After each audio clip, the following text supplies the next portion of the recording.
close this, I will ask the last question. Someone commented in the chat box that we should talk about salary. So let's say as a you know, entry level, mid level, what salary people can expect. And I would like to put a rider question on this, is that how important is the internship to kind of make a career in this field? So talk about both the salary expected, what people should expect as salary, what have you seen around, and how important is internship in kind of making a career in this field? Like Anushri mentioned, that passion is really important. I think that speaks volumes. And if you are like core into only psychology and not the peripheral fields, I think honestly lower your expectations, because a lot of startups or the organizations which are now taking up psychologists as in-house don't have amazing business models. And that is my observation, and I hope I'm wrong here, but that is a realistic view. So I think in independent practice, as opposed to that, if you know that you have all the knowledge and all the skills to be able to help the person in front of you, I think you can demand whatever you think your value is. So don't shy away from that, for sure. Another thing I would like to mention is whenever you're applying for a job, make sure that you give a background research, that how much is the salary or a market salary of someone who is in your position with the number of years of experience that you have. Like how much do you actually would get objectively wherever you apply, and then you can decide your that what is your salary expectation. Because obviously, like everyone would expect like at least a respectable decent around 10 LPA would be great for a fresher, but it is not always the case unless you're really working for Google or Microsoft. So make sure that you do your research, and wherever you go, you should. I think I have learned this the hard way, that asking for what you deserve takes guts, and learn to do that. Learn to ask for more value in exchange of your resources that you provide to the organization. So having said that, coming to internships, I think as long as you, okay, this is my personal view, but it can be different for everyone. I think just if you are keen on stepping into a field, don't think less of internships. Internships can be used as stepping stones to whatever you want to achieve. Right? So yeah, those were my few cents. Thank you, Sarali. Vipul?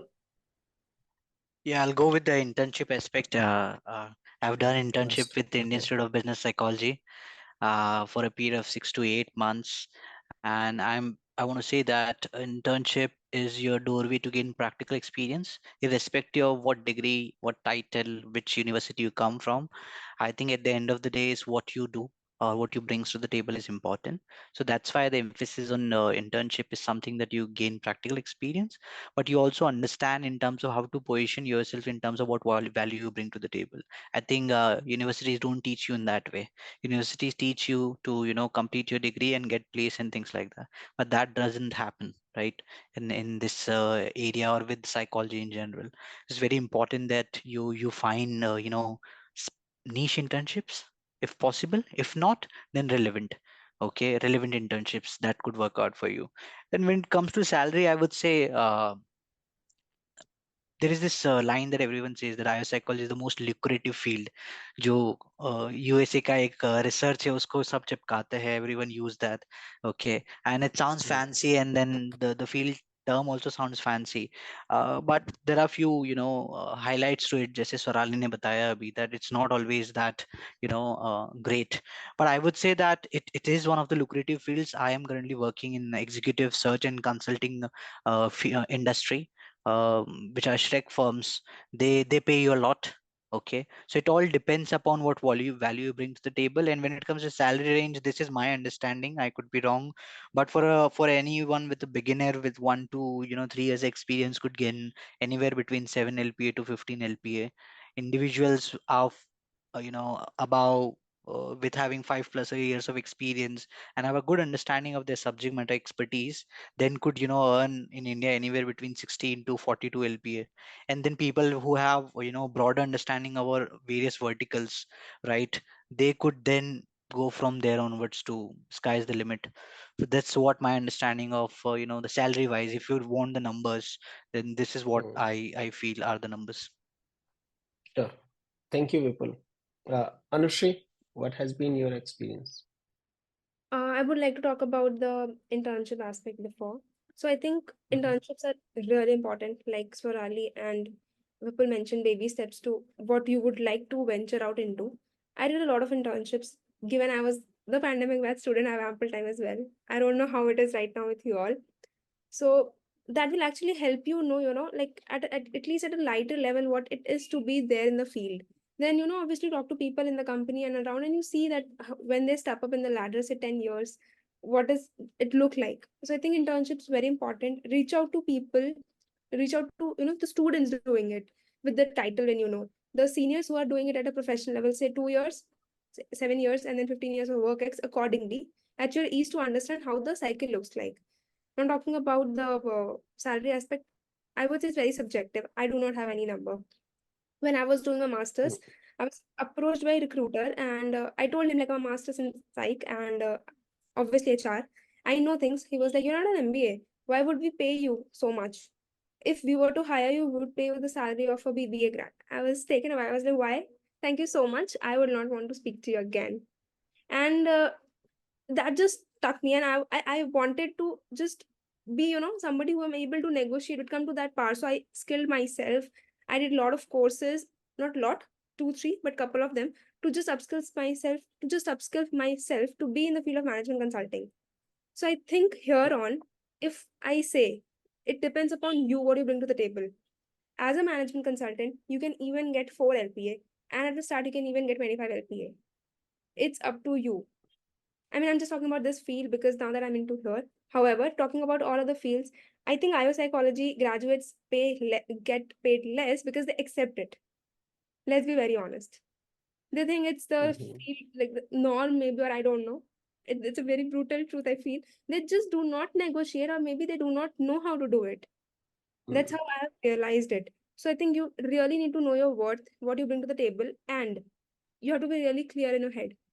So if I have to again give you a number, first of all, please do not accept a job which is really paid less, like a 3 4 LP, and you think that's okay to just do that. Please do not. But if you have to say, then for management consulting, I would say like it could start anywhere from 7 8 LPA to like 25 20 to 25 LPA at the start. And when you go on in the field, it's crazy. There's this 1 CR away. You're just 1 CR away in next 7 8 years if you do good. It's that. Yeah. Mm. Thank you.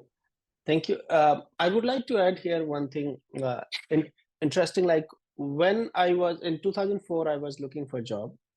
At that time, Infosys was offering 25,000 a month to their software engineers, entry level salary. Now, forward in 20 years, Infosys is now offering 35,000 a month to entry level salary. At that time, for psychologists, there was very less job, and if there was any job available, the entry level salary was roughly around 10,000. Now it is anything closer to 50. So it will be, let's say, between 30 to 50 for entry level with no experience. This is what I have seen. So one thing that I have seen is that in the field related to psychology, the the offer from the companies have increased dramatically. It's at least 2 to 3 times in the last 20 years in comparison to software engineering.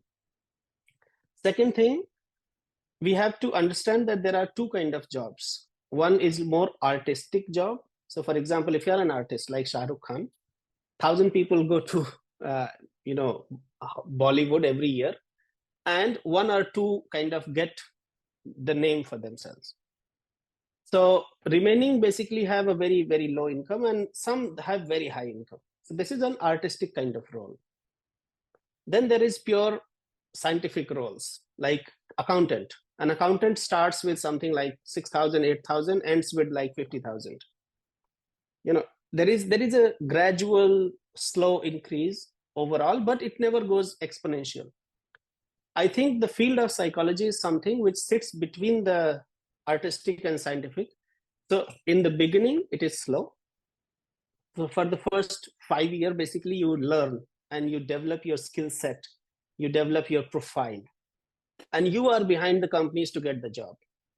After 5 years, you start negotiating with the companies. They give you, you can ask for price. And after 10 years, companies are there with job offer, and they want you. So they will make plan that, okay, I want this guy. This guy is working here currently. Let's follow that person on LinkedIn. Let's engage with the person, get that person attracted to our company, and then hire the person. So they make a targeted plan to target you to kind of get into their company. This is what I have seen happening in this field. The crucial point, I think, is that to understand like what you offer. That's what Anushree said, that you need to know what you are bringing to the table, and then negotiate on that. Don't compromise. So yeah. Swarali, you raised your hand. Yes, I think we left out a big part and we don't have time, but I'd like to quickly mention it so that people can know about it later on. After doing a business psychology master's, you can also get into research. So academia is whole another field which is opened after your master's, be it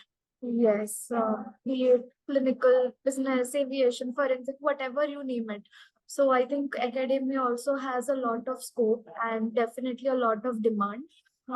So that is something that could also be looked at. And if anyone wants to discuss about this, please feel free to drop me an email or a message. I'll be more than happy to give more information.